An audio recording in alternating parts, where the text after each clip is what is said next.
I'm here in Vancouver, British Columbia, exploring some of the filming locations from the 2012 horror flick, The Cabin in the Woods. Everybody ready? The show on the road! Doesn't even show up on the GPS. It's unworthy of global positioning. That's the whole point. Get off the grid, right?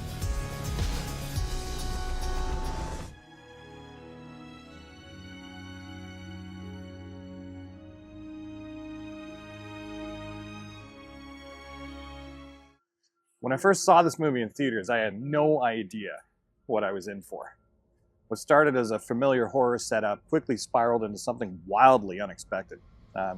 This movie is packed with monsters. Vampires, zombies, werewolves, ghosts, even a merman. From classic creatures to inventive new nightmares, the sheer variety is just insane. The bloodbath that follows is one of the most unforgettable sequences in horror. Simply put, I love this movie. Right behind me is the apartment building featured early in Cabin in the Woods.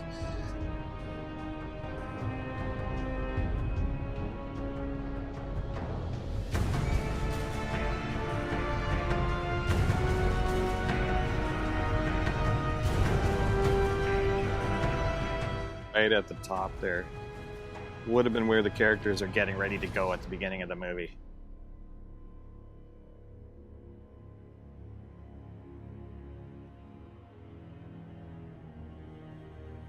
You can see it right here.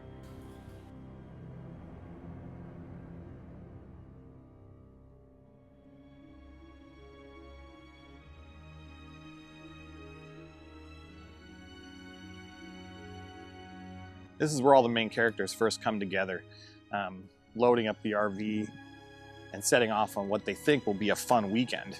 Of course, they have no idea that they're heading straight into a carefully orchestrated nightmare. One that's about to unleash absolute carnage. You see these houses behind some of the characters when they're getting ready to go.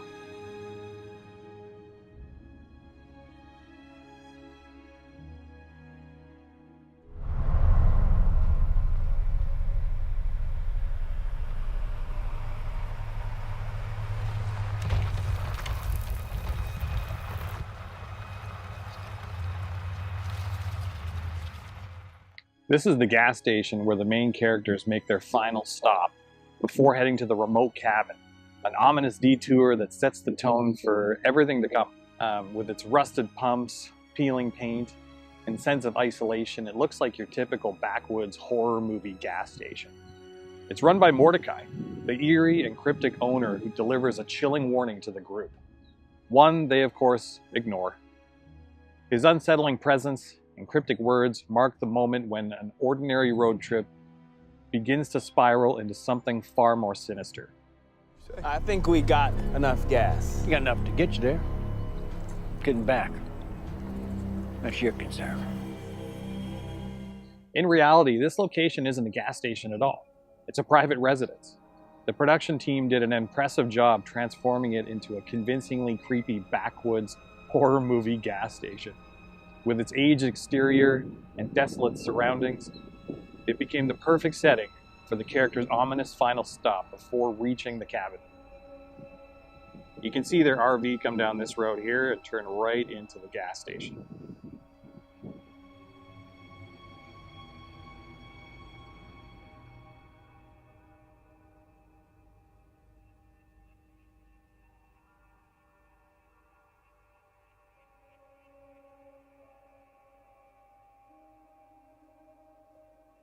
Thanks to the clever set design and atmosphere, this unassuming home now holds a memorable place in horror movie history. I love that scene where Mordecai calls in to report. Mordecai, baby, what's happening? How's the weather up top? The lambs have passed through the gate. They are come to the killing floor. Well, you're doing a great job out there. By the numbers, man, you got to start it off just right. His serious tone contrasts hilariously with the control room's casual vibe, especially when he asks, "Am I on speakerphone?" In The Cabin in the Woods, the underground facility where the operation is run is never given an official name, and no company name is ever explicitly mentioned. It's simply referred to by fans and characters as the facility, or headquarters. The organization appears to be part of a global operation tasked with appeasing the ancient gods. Behind me is the building that they use for the interiors of the headquarters, Cabin in the Woods. You never actually see the exterior in the film. The production team used this location strictly for its interior shots. It served as a sleek, high-tech control center where the puppet masters pull the strings. Knowing what happens below the surface in the movie, I can't help but wonder, could all those creatures, the merman, the sugar plum fairy, the angry molesting tree from Evil Dead, still be lurking in some hidden basement under this very building? So that just about wraps up my visit to some of the filming locations for the 2012 bloody horror flick, The Cabin in the Woods. I would have loved to find the actual cabin. That would have been the holy grail of this video. Unfortunately, it was built on a soundstage and doesn't exist in the real world. Still, exploring some of the spots that are still accessible, I think would be a thrill for any horror fan. Thank you for coming along on this twisted trip through horror history. Who knows what nightmare I'll step into next. If you like this kind of content, leave a like and subscribe to the channel. Thank you for watching. Take care. Bye-bye.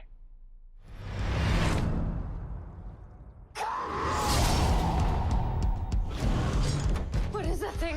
We have to stay together. This isn't right. We should split up. Yeah, good idea. Really? We gotta get out of here.